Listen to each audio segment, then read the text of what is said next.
At yun mga kahardon, dito tayo sa kabila naman tayo gagawa. Ayan, pakikita ko sa inyo. At sabi ko nga, hindi na ako naglagay ng paring dito.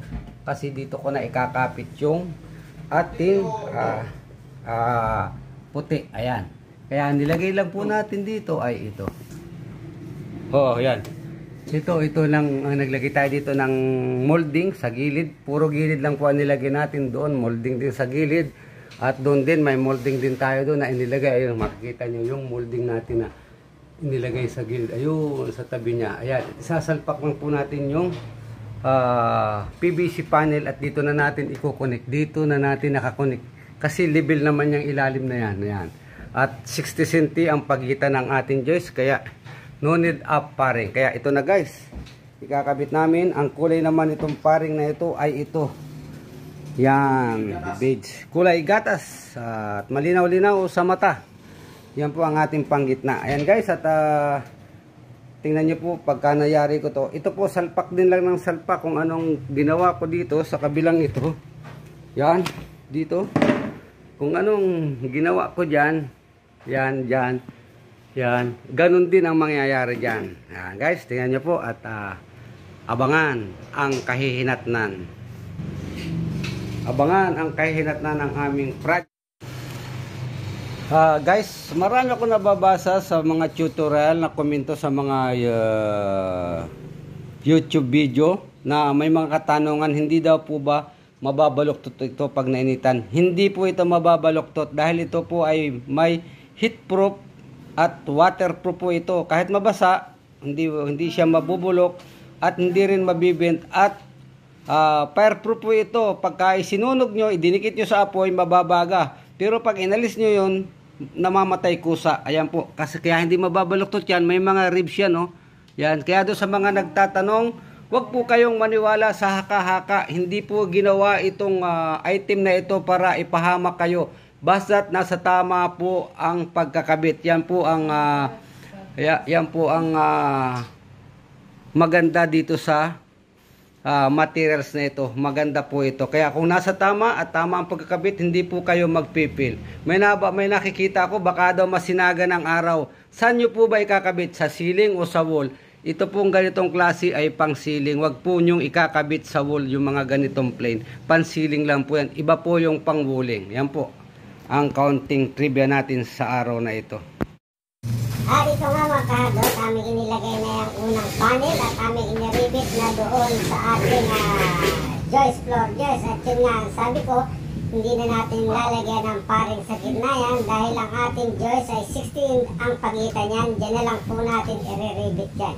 Ayan po, at sabi ko nga, ingatan lang ang pagbutas ng panel para hindi masira ang gilid. Ayan po, sinasalpak lang po. Dapat talaga dalawa ang magkasabay dyan para sabay niyong isasalpak. Kanya-kanya pong paraan kung saan madaling ipasok. Merong sabay, merong patagilid at yan po.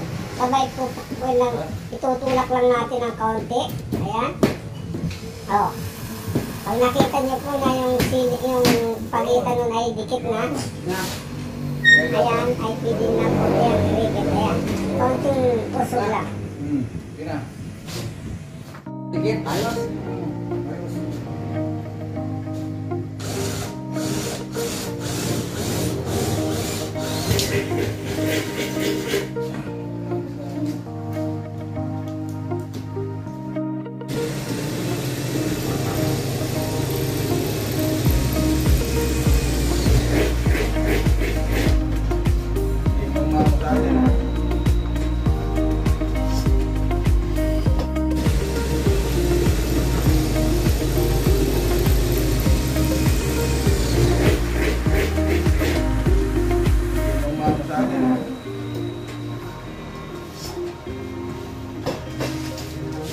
Video, pwede rin, no?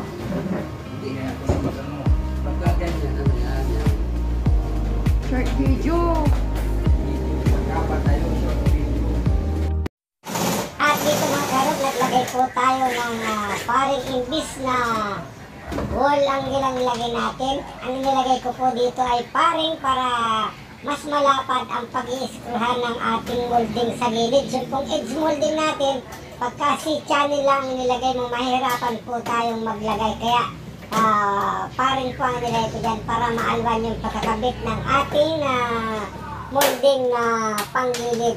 Hindi po tayo mahirapang mag-screw. Kasi kung maliit nga, hindi masasakop yung pag-i-screwan dahil nakalapin na po yan. At tingnan niyo po ang aking ginagawa nito para sa pagpapatuloy ng ating paglalagay ng ceiling. At yun guys, at bigay ko lang sa inyo kaunting tip yung pagsisiroho. Yung pagsisiroho guys, yan kung makikita nyo yan, siroho. Yan pinakahuling pieces na ikakabit natin. Napakadali pong gawin yan. Ang gagawin nyo po dyan ay kunin nyo yung distance nito. Yan kung ilan yung gap nyan mula rito hanggang dito. Halimbawa 10 cm. Ngayon 2 cm ito.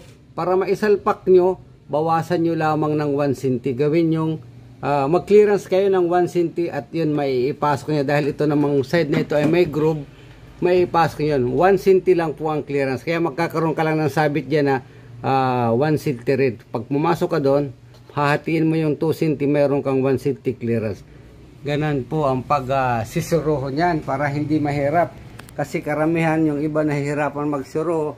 Napakasimple lang po. Yung exact na length nun, kung yung width, kung ilan yun, halimbawa 10 cm, bawasan nyo lang ng 1 cm para mapaglaro ninyo, maisalpak nyo doon. Dahil hindi nyo na mahirap isalpak yan kung eksakto ang sukat nyo.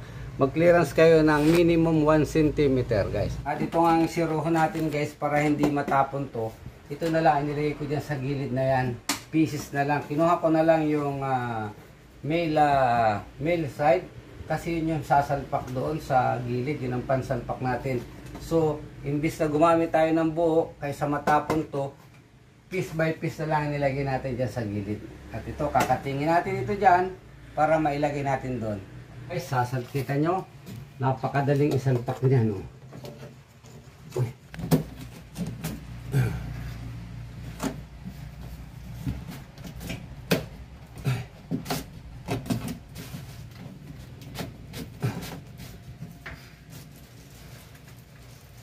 Yun.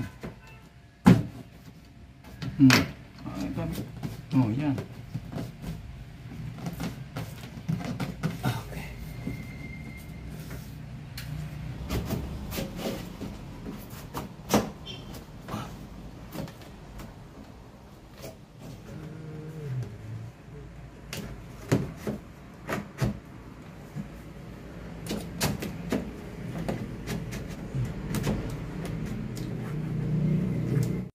At yun mga kardot, nakita nyo natapos na ang ating plain ceiling na wala po yan drop. Ayan, kita nyo naman ay kabit natin ng mahusay at maganda ang dugsungan. Ayan po at maraming salamat po sa inyong panonood. At sabi ko nga, ang siroho ay napakadali ikabit kung babasihan nyo lamang yung sinabi ko sa video ito. Hanggang dito na lamang po at maraming salamat po sa panonood sa video.